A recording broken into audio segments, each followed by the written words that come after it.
Voilà, aujourd'hui nous allons voir un site internet qui fonctionne avec de l'intelligence artificielle.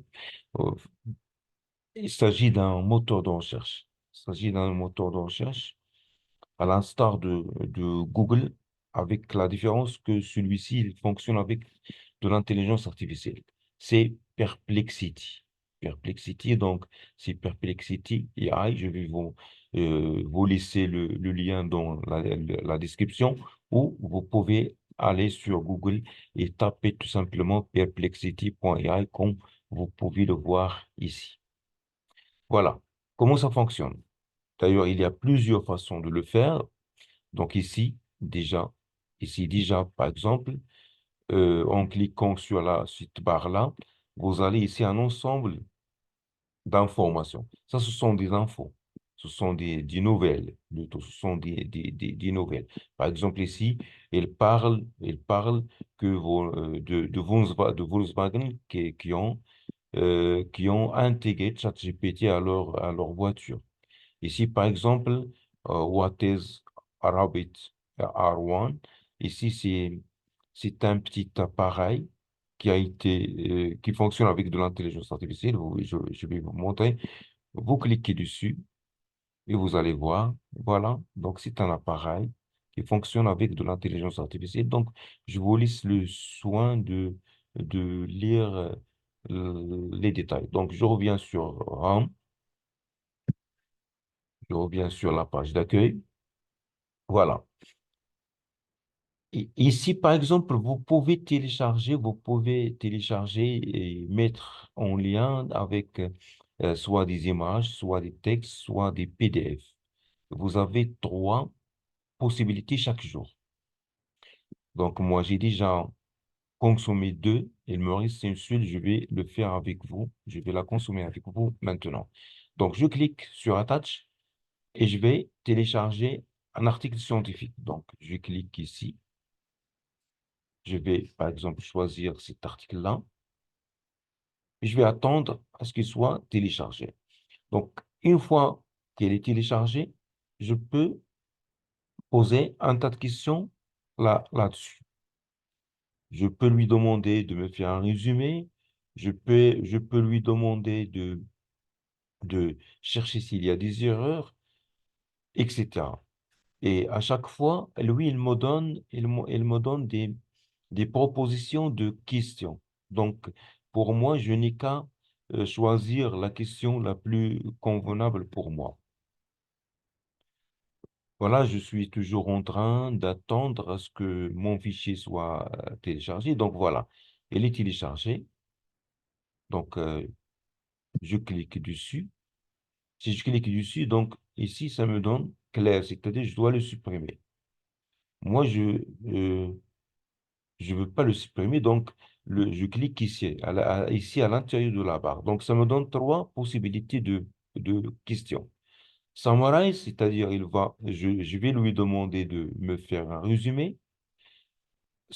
Ici, la deuxième question, c'est que je dois lui demander de me donner la conclusion. Ici, je dois lui demander de vérifier s'il y a des fautes.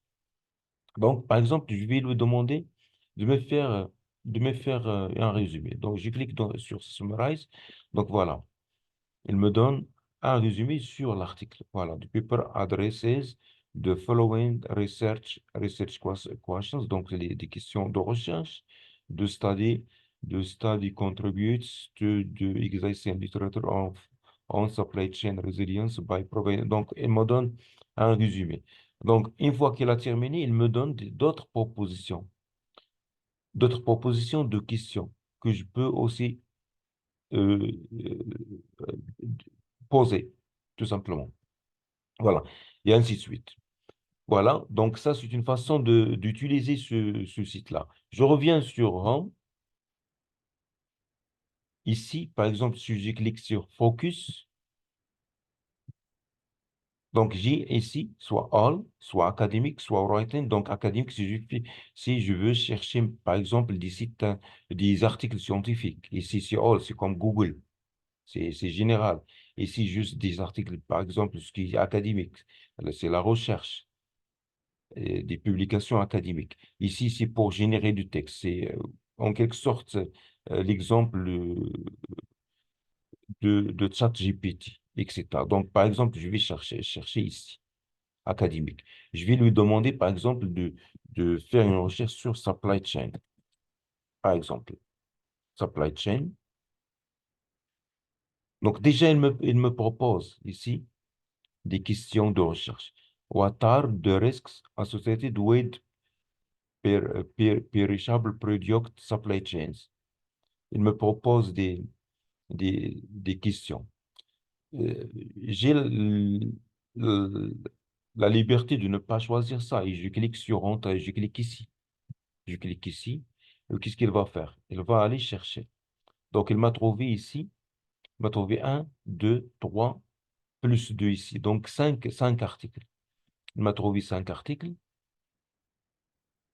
Donc, je peux, par exemple, choisir celui-ci, Defining Supply Chain Management, la définition de définir la Supply Chain Management.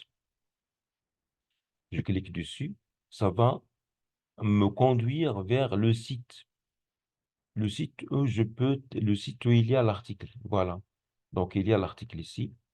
Donc, est-ce que je peux le télécharger? Je ne sais pas. Donc, il a déjà cet article, il a 4738 citations. Donc, c'est intéressant. C'est intéressant. Voilà les auteurs. Voilà les auteurs. Donc, et voilà son DOI. Donc, je peux télécharger, copier son DOI et aller il peut aller sur CHUB si je veux télécharger le site, plutôt le, l'article. Voilà, voilà mon site, il est téléchargé. Donc, c'est un site, voilà, donc c'est du 2001. C'est un site du 2001, voilà, voilà. Donc, voilà le titre, Defining Supply Chain Management. Voilà. Donc, il ne me reste plus qu'à vous souhaiter, ce que je vais vous souhaiter, bonne, bonne lecture, bonne lecture d'articles. Donc, et je vous remercie pour votre attention et à la prochaine vidéo.